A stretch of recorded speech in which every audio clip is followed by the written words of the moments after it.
So I thought today what I would do is make some red beans and rice with deer sausage. This is some deer sausage that we had left over that we had grilled, and I said, oh, wow, this will be great. I'm gonna make a good big pot of some red beans. Red beans and pinto beans and rice were staples in my home growing up. Sometimes they had meat, sometimes they didn't. Let me turn this down a little bit. What I'm going to be doing to really season this up really well is I've used some bacon drippings, and this is 2 good sized onions because I've got a lot of beans. I did 2 pounds of beans. I'm making a big pot, and about 3 big pods of garlic. I'm going to cook this down just a little bit with the bacon drippings.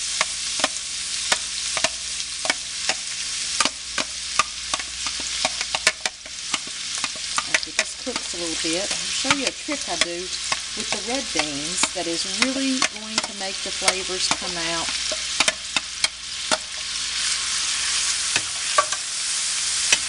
Put this down a little bit. This is some bacon drippings, just from cooking bacon in the morning, or for various recipes. I always keep that fat that renders off of the bacon because it can be used for so many different things. Now, something I do want to do is make sure that I'm putting a little salt and pepper and seasoning my vegetables as well. I'm making a big pot, so I'll need a lot of seasoning, so I'll go ahead and get that started.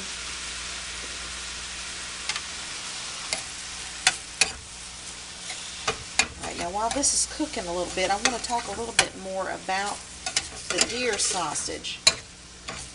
Alright, so we'll let this go for a little bit. Back up a little. Alright, so let's talk about the deer sausage.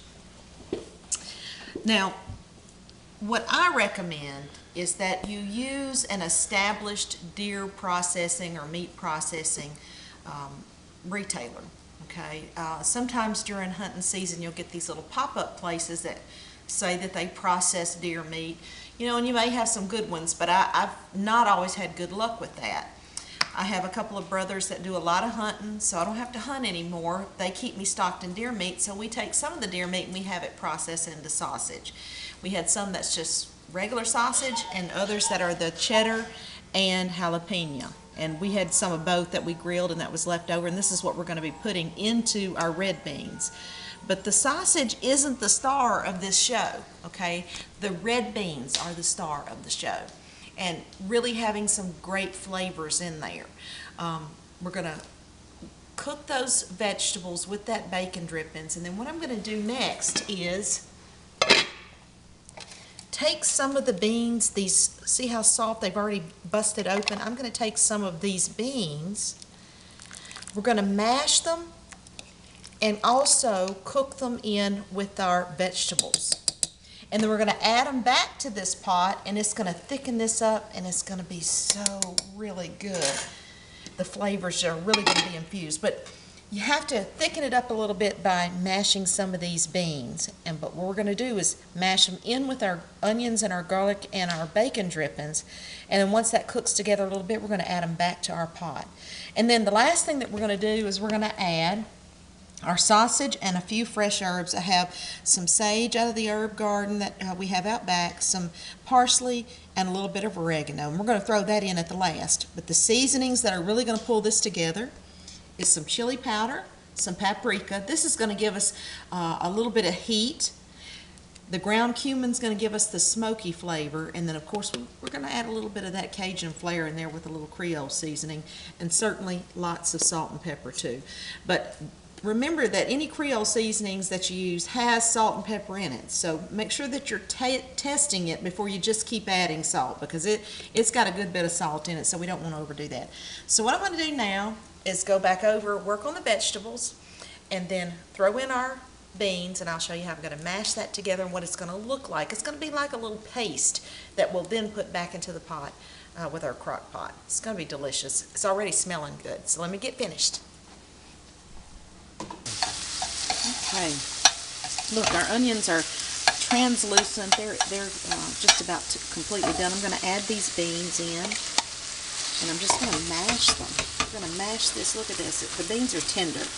Tell you a little bit more about the beans. That was 2 pounds of dry beans that I soaked overnight and had completely covered in water. So this morning I drained that off, rinsed them off really well a couple of times, and then put them back into the crock pot, and I put half beef broth and half water. I just love using broths instead of just straight water with the various things that I cook. I don't know, chicken broth and beef broth really bring the flavors out more. It adds another dimension of flavor to the cooking, and it's going to be really good.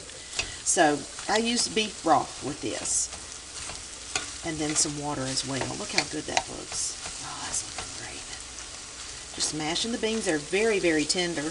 They've been cooking pretty much all day in the crock pot. I had them on low because I didn't want to overdo the beans because they're still going to cook a little bit more once I put the onions and the sausage and the herbs in there. But this is going to help it to thicken up.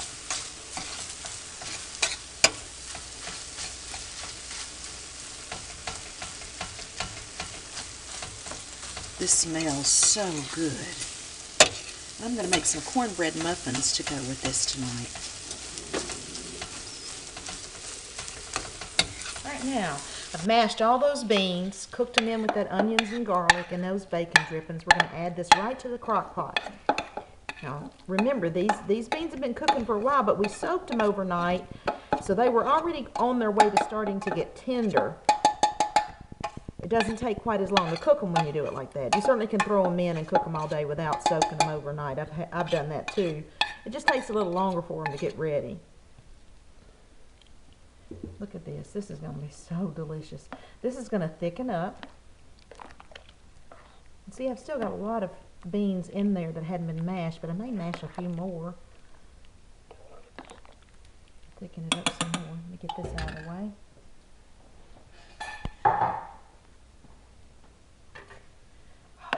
This smells so good. And then take the back of your spoon and against the side of your pot or crock pot, whatever you're cooking in, you can mash a few more to get the consistency that you're looking for with your beans. This is going to cook together so nicely. Now what I'm going to do is go ahead and add my sausage. The sausage is already cooked. We had grilled it a couple of days ago, so we just want it to heat back through. And then I'm going to throw these herbs in there as well.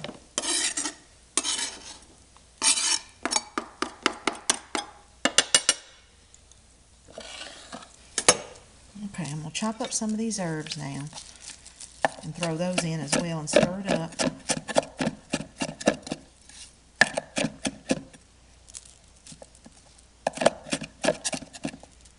This is oregano, some parsley, and some sage, and it's really going to add a whole lot of flavor. Having those fresh herbs, I can't emphasize using fresh herbs enough. It really does add so much to whatever you're cooking.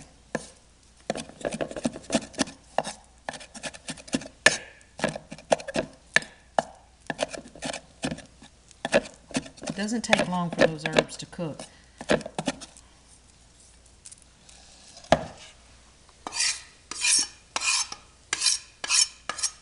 All right, now everything's in the pot. Everybody's in the pot. They're having a good time. So what I'm going to do now is add all of my seasonings. And then we'll let this cook for another 30 minutes. I'll get some cornbread muffins ready and cook some rice. We'll be ready to eat sitting in front of the fireplace. Red beans and rice, cornbread muffins, deer sausage in that red beans. It's all ready. Let's take a look. Look how beautiful this is. Look how beautiful. It smells so good, but look how it's thickened up. All right, so we're going to get some rice. Now the cornbread muffins are from the recipe that I've demonstrated on a previous episode. It's the same cornbread recipe I use for everything. It's my Means cornbread, but we decided to do it in muffins tonight, so I think it'll be great. This cooked for another about 30 to 35 minutes. After we added our mashed beans back in, all of our seasonings. I like to get some of that good juice on there too. Oh, it looks so good. Some cornbread. This looks beautiful. You can still see our fresh herbs in there. I'm telling you, if you make this like this recipe. It will be a hit every time, and it's just a comforting Southern food. Let me take a bite.